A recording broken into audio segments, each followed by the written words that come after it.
I think public administration consists of two words, public and administration. When we talk of public, it is public service. And when we talk of administration, it is basically the administrative skills that have been used for administrating the public goods. As an IAS officer, when you were preparing, and this is for the students, the 3 tips that you'd like to give, or some mantras for them to, who are preparing, for them to imbibe. So one is definitely you have to read a lot, you have to study a lot. So long study hours is something which you have to sustain. You should revise it in the weekend. You should prepare notes in a manner that even if you have just half an hour, in half an hour you should be able to revise the entire syllabus. Discipline is very important, because with discipline, if you will be able to sustain longer. Right choice of subjects is very important, because sometimes people do choose a subject but later on they realize that this subject will not click with them. Therefore, my advice would be to the students who are preparing for this, always keep a backup plan.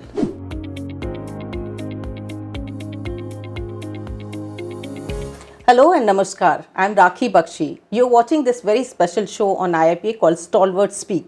As you know, that in the past episodes also, we've been talking to some of the bright minds who bring insights and perspectives into some of the contemporary subjects of relevance. And it's been such an enjoyable experience talking to you and talking to some of the important guests that we bring here at IIPA. And today I have the privilege of bringing another very, very special guest with us, who's not only an author but also an IAS officer. He right now serves as Additional Secretary in Ministry of Personnel, Government of India, Mr. Manoj Dwivedi ji. I have him here on the show. My privilege to talk to you, sir, and welcome to the show. Thank you. So first of all, we're going to talk to him about his book, the recent book that he's written, and it is called Decode Life, as you can see. This book is very interesting and has many dimensions, because it goes into the, as the book says, deepest secrets of life. So what is Decoding Life all about? We're going to talk to him about that. So why this book, sir?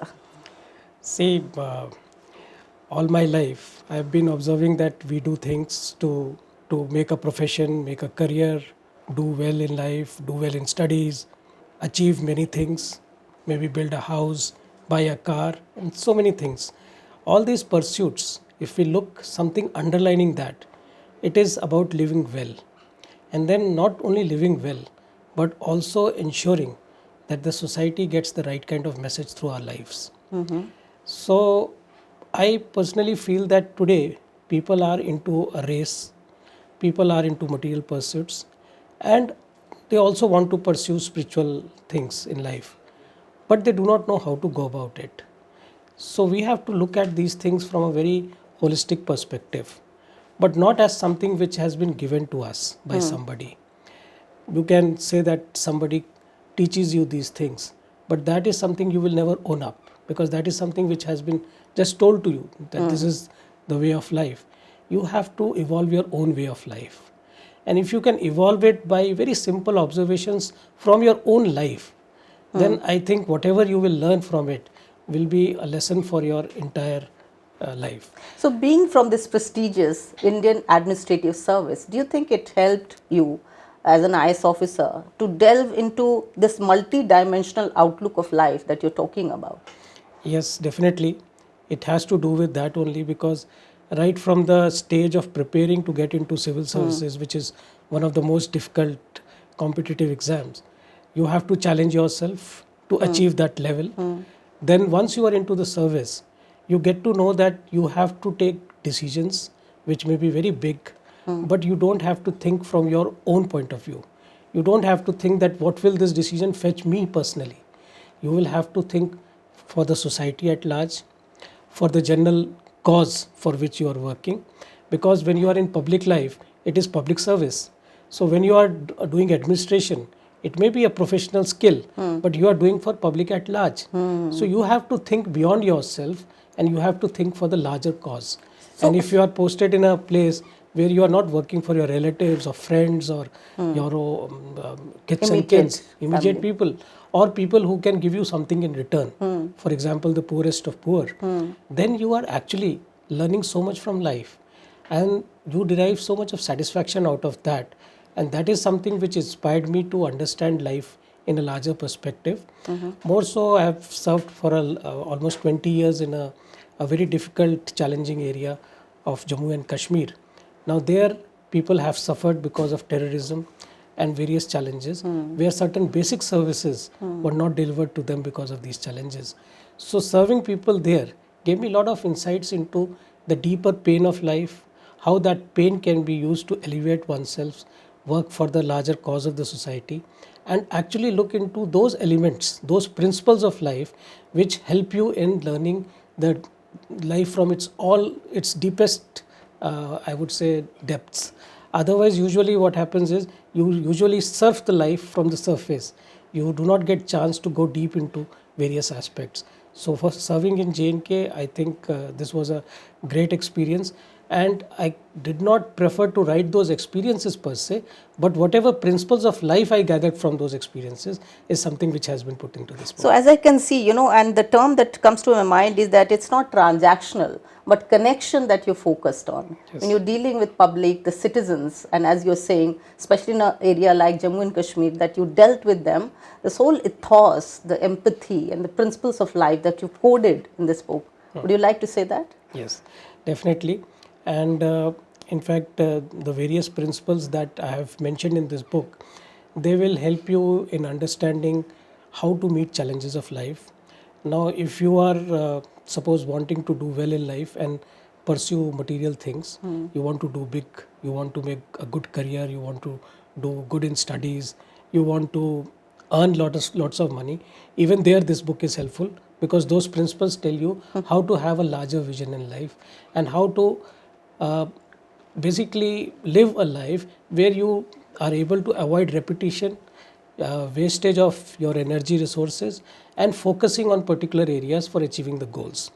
Then subsequently, when you move in life and you suppose you have achieved a few certain things which you wanted to achieve, and still you feel a vacuum in life, then it is a time for you to look beyond those material things. And then that is the time when people start pursuing spiritual way of life. Now for that also this book is helpful, because those principles of life underline that how happiness and other things can be made more sustainable. Because usually what happens is things give us joy, but after a particular maybe achieving something, that joy diminishes. So I have analyzed all those. The way I have gone about in this book is that I have examined life from 6 attributes. And those attributes then I have analyzed from very general observation, which is common to everybody. It is not that those observations are for only educated people or only rich people or only people who are in accomplished professions. No, anybody who has a general observation mind will be able to make those observations. Based on those observations, we have done some analysis.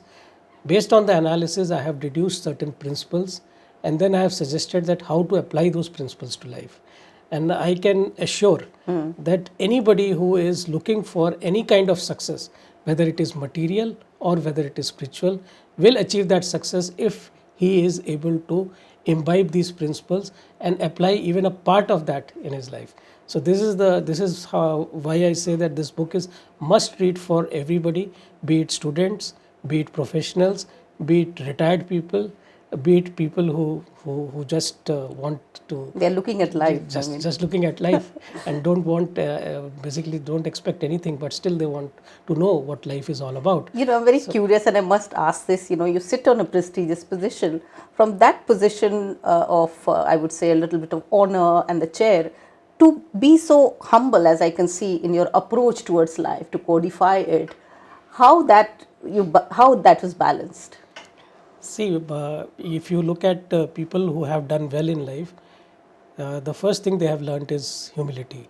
So you have to be humble to be able to absorb whatever life has given to you. Because we can say that we have achieved all that, but it doesn't achieve, it is never a single man's achievement. Either the society has contributed to it.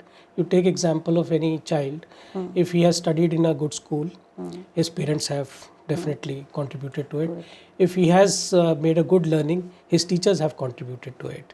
If he has stayed in a comfortable house, maybe the masons and the constructors and the contractors have contributed to it. So many people collectively have contributed to make you what you are today.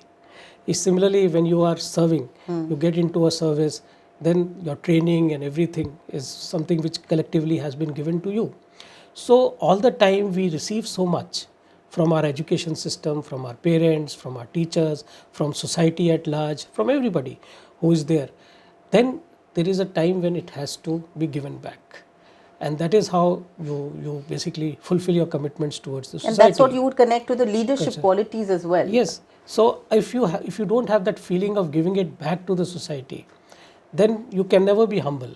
So when you know that it is nothing which you have gained independently on your own, it is so much connected, then it automatically makes you humble. And that humility then gives you the encouragement to now take a next leap to the next step. And that is how you can probably grow in life. And that is what this book talks about. In the Indic philosophy, we would say the Vivek and the Vairagya together. So, the little bit of detachment with rationale.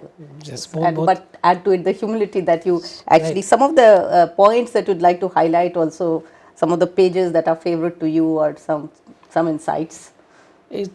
Basically what I have done is, as I said, when I was analyzing those 6 attributes and deducing principles, with every attribute in the analysis, I have written a small story. Okay. Now the objective of that story is in very plain, simple words in a story which just runs a page and a half or so. I have tried to reflect what is being talked of. So there are 6 micro stories which are being talked of.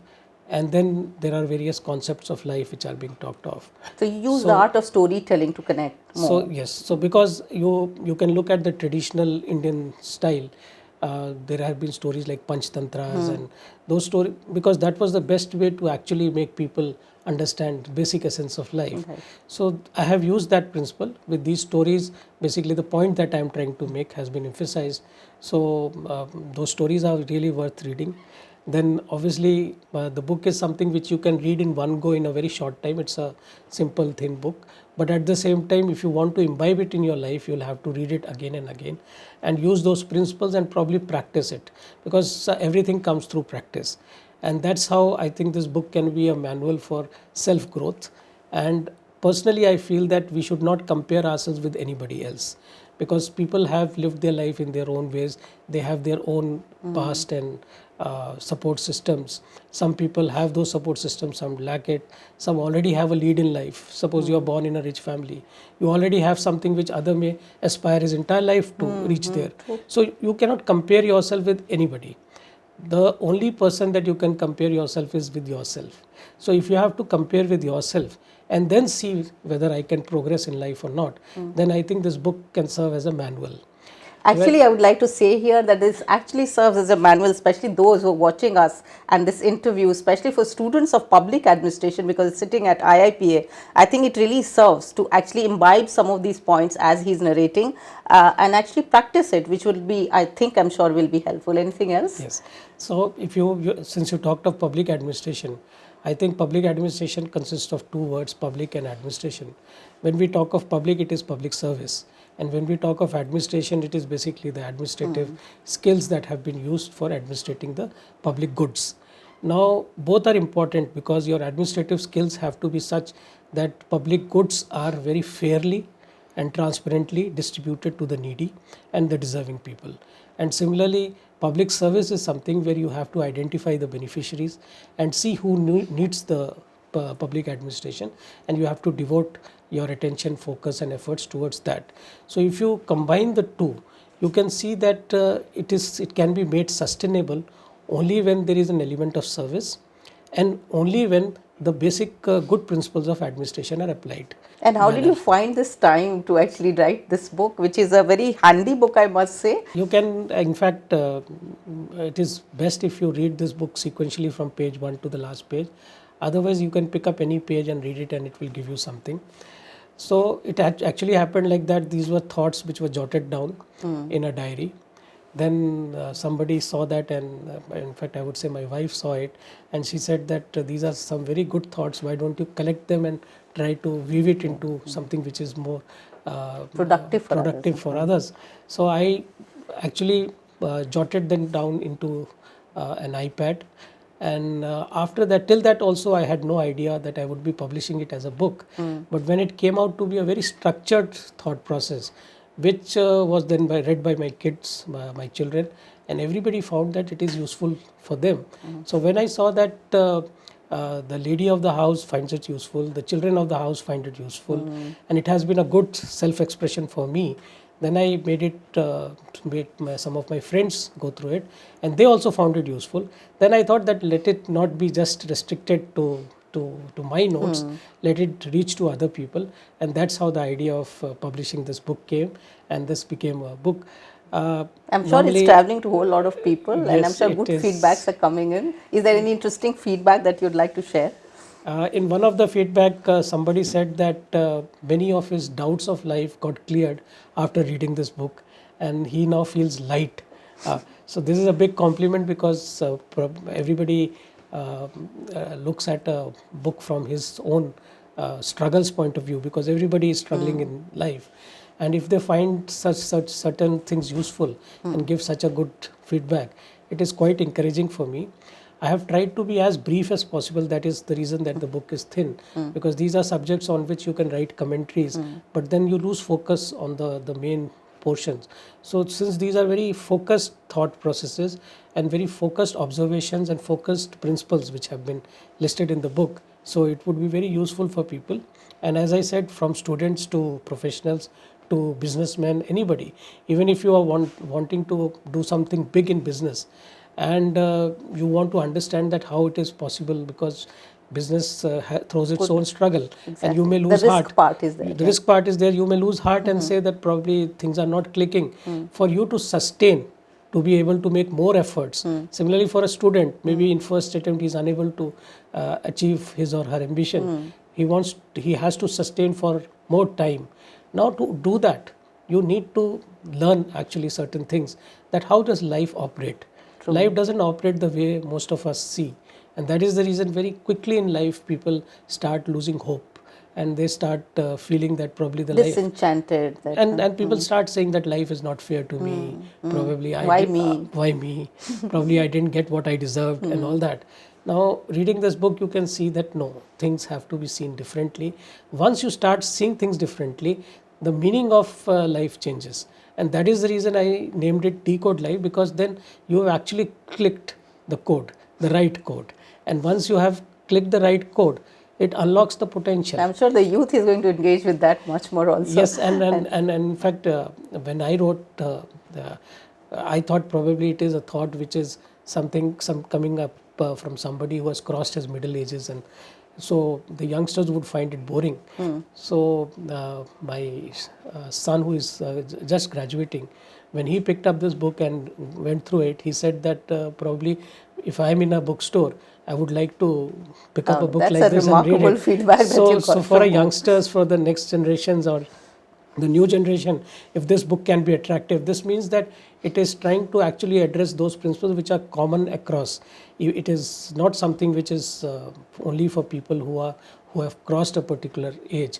It is for people who want to start their life, people who have lived their life and now want to retire into a simple, probably a simple retired life. For all of them, I think this book can be a So very we would good really recommend it, as he says, to all sections, to all classes, and to all those who are interested in understanding life. So coming down to some of the questions, that since you are serving here in the ministry, talking about capacity building, how do you think some methods are being adopted to really make it really meaningful for those who are serving? How do we build capacity?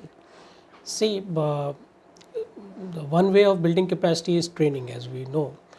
But across the world, a lot of studies have been done on bureaucracies which exist in European countries, Singapore and others. And it has been found that if there is a good mix of people at different levels, then the performance of the bureaucracy, the performance of the civil servants improves. Which means that the one way of looking at civil services is that at a particular level we do the selections, and once we have selected them, then they keep getting promoted, and finally at different levels they perform their duties in different roles. So that is what a standard conventional bureaucracy is all about, that we have been seeing in India. We would even prefer certain civil servants to be exposed to the outside world. Maybe they should be allowed to go on deputation to NGOs and private sector and all that, so that they can again come back to government with a more market oriented, more contemporary knowledge of market forces, because world is moving very fast and technologies are moving very fast. Sometimes you don't get exposed to those in government, so that is another way of capacity building.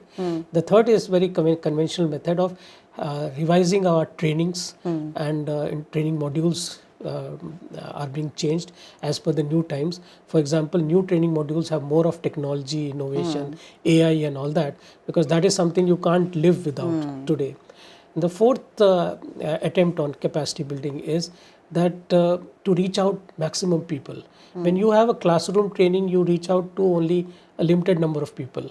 Say a classroom can handle say 100 people in a batch. So, but when you have an online training module, which you can do from the comfort of your desktop, right sitting in your office, then it can be a very good method of being trained as you work, as you are in your job role.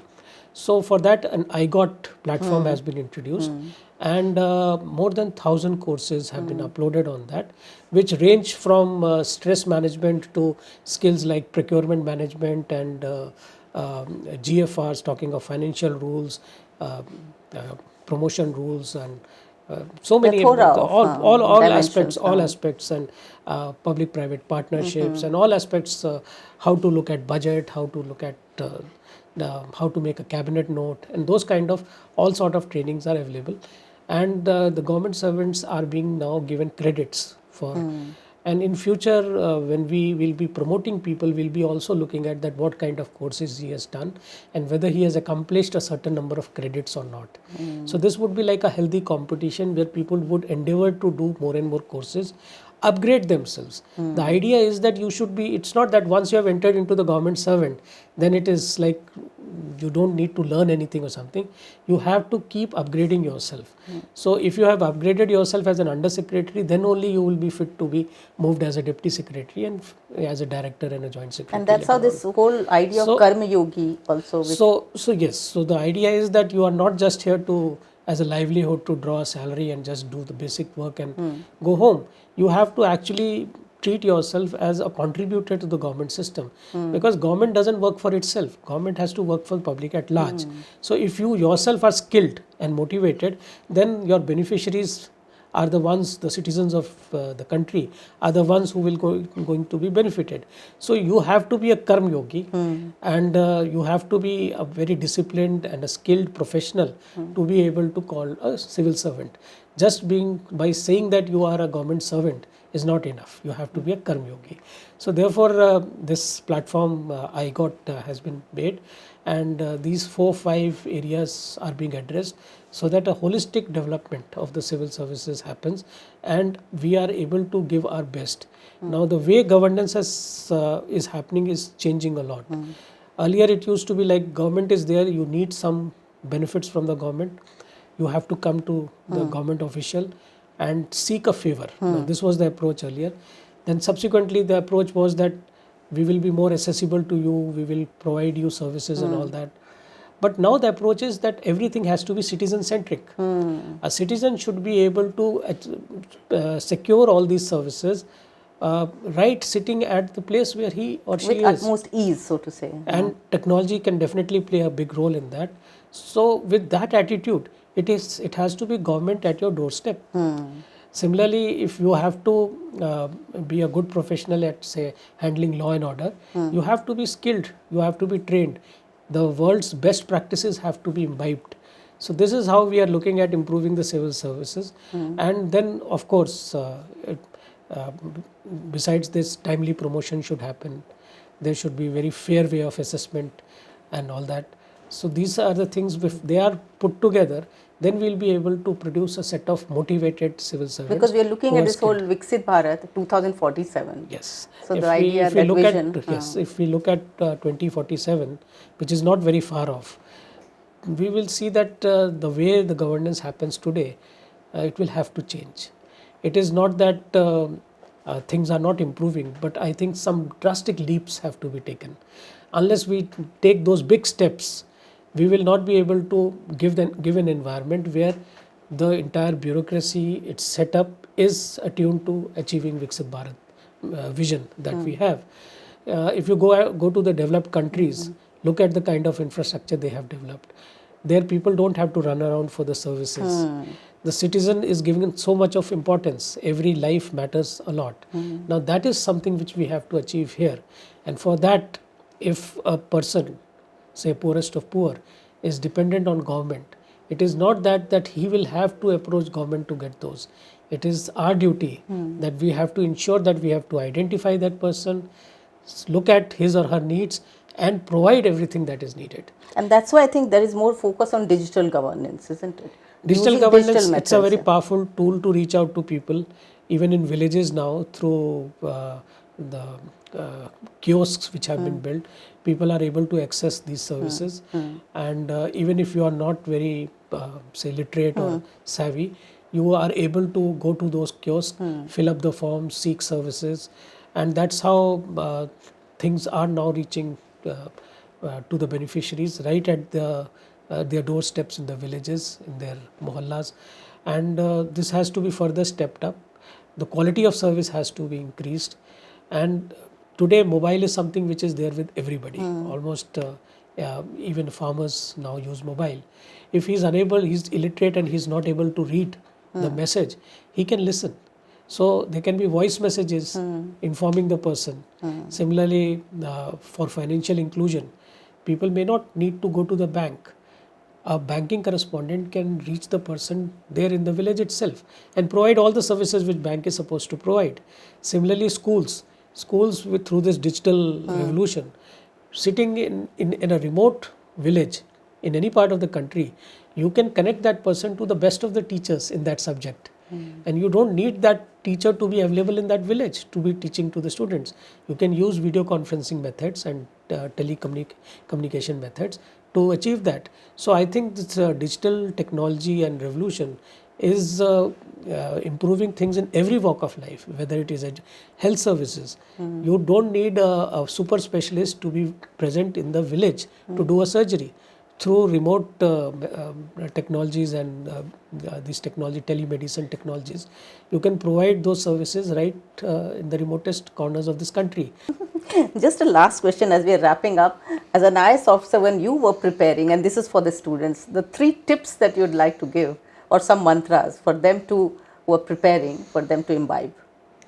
Civil services is a very different type of examination. Unlike say CAT examination and GMAT and other kind of examinations which require few months of preparation, civil services definitely requires a longer duration of preparation, and you have to be a master in the subject which you have chosen to write civil services. So one is definitely you have to read a lot, you have to study a lot. So long study hours is something which you have to sustain. The other is your strategy matters a lot. So your revision techniques, your memorizing techniques, your analyzing techniques. So whenever you have picked up a chapter or a subject, you should revise it in the weekend. You should prepare notes in a manner that even if you have just half an hour, in half an hour you should be able to revise the entire syllabus. So those kind of techniques have to be developed. Discipline is very important, because with discipline, if you will be able to sustain longer. Otherwise, first few months maybe you will work very hard and then you will burn out, and maybe you will not be able to give that kind of energy and focus which is required for this examination. That is there. Right choice of subjects is very important, because sometimes people do choose a subject but later on they realize that this subject will not click with them. So pick up a subject for which you are not only passionate, but you also have that ability to understand and develop proficiency in that. So with this, I think if people who have picked up, because civil services still is one of the best career options, because here you can not only be a part of the government system, but you can be part of a larger public cause, which otherwise private sector jobs usually don't provide. So that way it's a wonderful opportunity, but you will have to understand that the competition is very tough. And therefore my advice would be to the students who are preparing for this, always keep a backup plan. It should not be that because it's a matter of hard work as well as luck. and sometimes luck doesn't favor, because probably destiny has something else in mind, which you can discover by reading my book Decode Life, that how does destiny operate. So you should be always working on a backup plan so that you have something to fall back upon. Otherwise, usually students who work very hard, and then if they get disappointed, then they have nothing to fall back upon. So that is something we should work out and devote just few years, 3 to 4 years for this. Sometimes people keep on writing attempts and they devote more than a decade for this. This is not a good approach, because you have to learn to move on in life, and there are better things. Gone are the days when this used to be the only career that people could think of. Today there are so many options and people are doing so well that once having done well in some other area, they can probably look back and say that it's good that I did not get into the civil services, because I have been able to. They're meant for something else. I was meant for something else. So therefore, a good backup plan is very essential. And for all professionals who have something else to do, keep that as a strong backup plan, and then plunge into it. Give 2-3 years, your best 2-3 years to it. I'm sure you will succeed. And if you don't succeed, I'm sure the life would offer you something even better. So here you have a leader in the industry, so to say, in the civil services actually, and it's been such a pleasure to talk to you not only about the book but the entire gamut of life itself through this book, and also about certain other things which are happening in administration and public administration. So it's been my privilege to talk to you, sir, here. Thank you so much. Thank you. And as you've seen, this, I think, interview has so many notes that you can pick up also, because it's coming from somebody who's practicing what he's saying or writing about. Do watch us and do give us your feedback again, as we are bringing you more people in each episode. Thank you so much for watching this particular show. I'm Rakhee Bakshee here, signing off. Namaskar.